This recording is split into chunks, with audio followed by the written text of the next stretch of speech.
Hello. కానమూకు కథావచనం మోహనవచనం పరిజ్ఞాన హితబాండం నిత్య చదువరి. శ్రోతలకు ఆహ్వానం. నమస్కారం.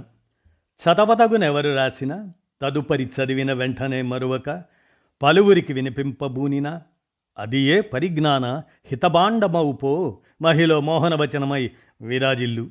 పరిజ్ఞాన హితబాండం లక్ష్యం ప్రతివారీ సమాచార హక్కు. ఆస్ఫూర్తితోనే ఇప్పుడు ఆర్వి రామారావు విరచిత చారిత్రాత్మక అంశంగా విప్లవ ఆచరణ కుట్ర అయిన వేళ అనేటువంటి దాన్ని ఇప్పుడు మీ కానమోకు కథావచనం శ్రోతలకు మీ కానమోకు స్వరంలో వినిపిస్తాను, వినండి. విప్లవ ఆచరణ కుట్ర అయిన వేళ, ఆర్వి రామారావు చారిత్రక అంశ రచన. ఇక వినండి. దేశంలో కమ్యూనిస్టు భావజాలం త్వరితగతంగా విస్తరిస్తున్న సమయంలో బ్రిటిష్ ప్రభుత్వం గజగజలాడిపోయింది. 1908 నుంచి 1933 మధ్య అనేక కుట్ర కేసులు మోపింది బ్రిటిష్ ప్రభుత్వం. నిజానికి ఈ కుట్ర కేసులు 20వ శతాబ్దం ఆరంభం నుంచే కనిపిస్తాయి. 1908లో ముజఫర్పూర్ కుట్ర కేసు, 1912లో ఢిల్లీ కుట్ర కేసు, 1922లో పెషావర్ కుట్ర కేసు, 1924లో కాన్పూర్ బోల్షివిక్ కుట్ర కేసు, 1925లో కకోరీ కుట్ర కేసు ఇలా మోపారు. కమ్యూనిస్టుల్ని అణగదొక్కడానికి వీటిలో ఎక్కువ కుట్ర కేసులు మోపినా ఇవి విచారణా క్రమంలో మార్క్సిస్ట్ భావజాలాన్ని ప్రచారం చేయడానికి ఉపయోగపడ్డాయి. కోర్టు గదుల్లోనే నిందితులు మార్క్సిస్ట్ భావజాలాన్ని ప్రచారం చేశారు. ఈ విచారణ దేశవాసుల్లో అమిత ఆసక్తిని కలిగించింది.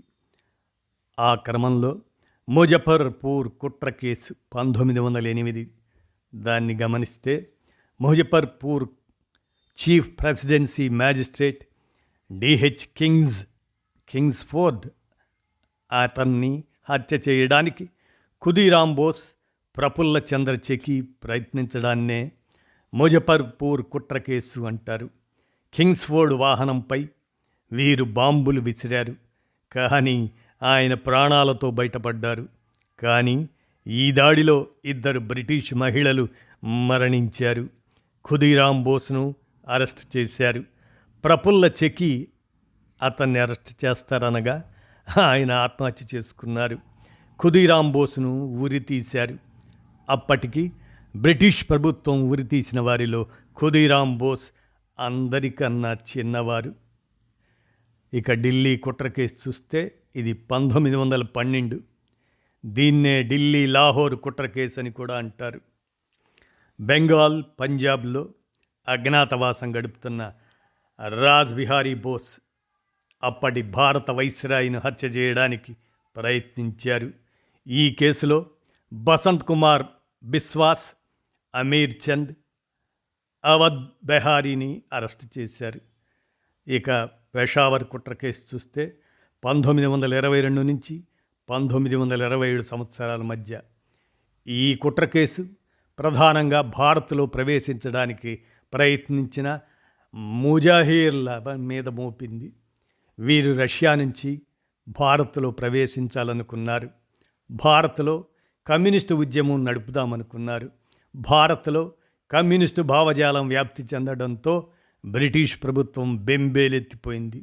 అందుకే వరుసగా కుట్ర కేసులు మోపింది. ఆ క్రమంలోనే కాన్పూర్ బోల్షవిక్ కుట్ర కేసు, ఇది 1924గా నమోదైంది. ఈ కేసు దేశంలో ఎదుగుతున్న కమ్యూనిస్టులకు వ్యతిరేకంగా మోపింది. ఎంఎన్ రాయ్, ముజఫర్ అహ్మద్, ఎస్ఏ డాంగే, గులాం హుసేన్ మొదలైన వారిని అరెస్ట్ చేశారు. ప్రభుత్వంపై కుట్ర చేస్తున్నారన్న ఆరోపణ మోపారు. బ్రిటిష్ చక్రవర్తికి బ్రిటిష్ ఇండియా మీద ఉన్న సార్వభౌమాధికారాన్ని ఒమ్ము చేసి బ్రిటిష్ సామ్రాజ్యం నుంచి భారత్ను సంపూర్ణంగా విడదీయడానికి హింసాత్మక విప్లవానికి ప్రయత్నిస్తున్నారు అన్నది ఈ కుట్ర కేసులో ప్రధాన అంశం. ఇక కకోరీ కుట్ర కేసు, ఇది 1925న దీన్ని కకోరి రైలు దోపిడీ కేసు అని కూడా అంటారు. భారత్లో ఉన్న బ్రిటిష్ ప్రభుత్వాన్ని దోపిడీ చేసే ప్రయత్నం చేశారు అన్నది ఈ కేసులో ప్రధాన ఆరోపణ. ఈ దోపిడీకి పథకం వేసింది హిందుస్థాన్ రిపబ్లికన్ అసోసియేషన్, దాన్నే హెచ్ఆర్ఏ అంటారు. అది ఒక విప్లవ సంస్థ. దీనికి ప్రధాన సూత్రధారి రామ్ ప్రసాద్ బిస్మల్, అష్ఫాకుల్లా ఖాన్, రాజేంద్ర లాహిర్తి, చంద్రశేఖర్ ఆజాద్, సచీంద్ర బక్షి, లాల్ గుప్తా, మురాలి లాల్ ఖన్నా అని కూడా అంటారు ఆయన్ని, ముకుంది లాల్ గుప్తా, ఇక బన్వారీ లాల్ సహాయం అందించారు. హిందుస్థాన్ రిపబ్లికన్ అసోసియేషన్, అదే హెచ్ఆర్ఏ ఏర్పాటు చేయడానికి బ్రిటిష్ ప్రభుత్వ నిధులను దోచుకోవాలన్నది ఈ దాడి ప్రధానోద్దేశం. అలాగే హిందుస్థాన్ రిపబ్లికన్ అసోసియేషన్ మీద ప్రజల్లో సానుకూల అభిప్రాయం కలిగేట్టు చేసే సంకల్పము ఈ దోపిడీలో ఉంది. ఇక మీరట్ కుట్ర కేసు చూస్తే ఇది 1929లో జరిగినట్లుగా. ఈ కుట్ర కేసు ప్రభావం భారత కార్మిక వర్గం మీద చాలా ఎక్కువగా చూపింది. ఒక రకంగా ఇది దేశంలో కమ్యూనిస్టు భావజాలం విస్తరించడానికి ఉపయోగపడింది. కుట్ర పన్నుతున్నారు అన్న ఆరోపణతో 3 ఇంగ్లీష్ వాళ్లతో సహా 31 మంది కార్మిక నాయకులను ఈ కేసులో అరెస్ట్ చేశారు. వారిలో S A Dange, S V Ghate, Shaukat Usmani, Philip Spratt అలాంటి వారు ఉన్నారు. వీరు బ్రిటిష్ ప్రభుత్వాన్ని కూలదోయటానికి ప్రయత్నించారన్నది ప్రధాన ఆరోపణ. దేశంలో సమ్మెలు చేయించడం, పోరాట పటిమగల ఉద్యమాల సహాయంతో బ్రిటిష్ ప్రభుత్వాన్ని కూల్చేయాలని ప్రయత్నిస్తున్నట్లు బ్రిటిష్ ప్రభుత్వం ఆరోపించింది. ప్రభుత్వం ఏం చేసినా ఈ కేసుల వల్ల నిందితులకు జాతీయవాదుల మద్దతు సమకూరింది. 20వ శతాబ్దం మొదటి 2 దశాబ్దాలలో ప్రపంచవ్యాప్తంగా ఆర్థిక మాంద్యం అన్ని దేశాల ఆర్థిక వ్యవస్థలను కుదేలు చేసింది. కానీ సోవియట్ నిలదొక్కుకోవటంతో జనం దృష్టి సోషలిస్ట్ మార్క్సిస్ట్ భావజాలపు ఆ వైపుకు మళ్ళింది.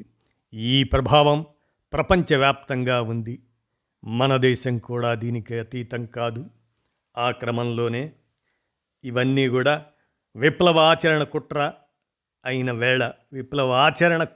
వేళ అనేటువంటి ఈ చారిత్రక అంశాల వివరాలను ఆర్వి రామారావు గారు విరచించి అందజేయగా, మన కానమోకు కథావచనం శ్రోతలకు మీ కానమోకు స్వరంలో చారిత్రక అంశాల శీర్షికన వినిపించాను. విన్నారుగా, ధన్యవాదాలు.